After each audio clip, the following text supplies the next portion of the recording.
ಮಂದಿರದಲ್ಲಿ ಸ್ಥಾಪಿಸಿದ್ದ ಧ್ವಜಸ್ತಂಭ ನಾಶ ಮಾಡಿದ ಕಿಡಿಗೇಡಿಗಳು. ಕಂಬಾರು ಶ್ರೀ ಕಾಳಿಕಾ ವಿಶ್ವಕರ್ಮ ಭಜನಾ ಮಂದಿರದಲ್ಲಿ ಸ್ಥಾಪಿಸಿದ್ದ ಧ್ವಜಸ್ತಂಭವನ್ನು ನಿನ್ನೆ ರಾತ್ರಿ ಕಿಡಿಗೇಡಿಗಳು ನಾಶ ಮಾಡಿದ್ದಾರೆ. ಇದೇ ಮೊದಲ ಬಾರಿಗೆ ಈ ಪ್ರದೇಶದಲ್ಲಿ ಶಾಂತಿ ಕದಡುವ ಪ್ರಯತ್ನ ನಡೆದಿದೆ.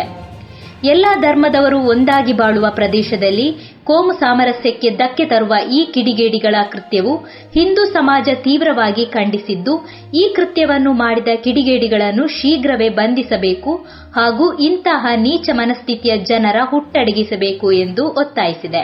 ಘಟನೆಯನ್ನು ವಿರೋಧಿಸಿ ನಿನ್ನೆ ಸಂಜೆ 6 ಗಂಟೆಗೆ ಪ್ರತಿಭಟನಾ ಮೆರವಣಿಗೆ ಮತ್ತು ಶ್ರೀ ಕಾಳಿಕಾ ವಿಶ್ವಕರ್ಮ ಮಂದಿರದ ವಠಾರದಲ್ಲಿ ಪ್ರತಿಭಟನಾ ಸಭೆಯೂ ನಡೆಯಿತು.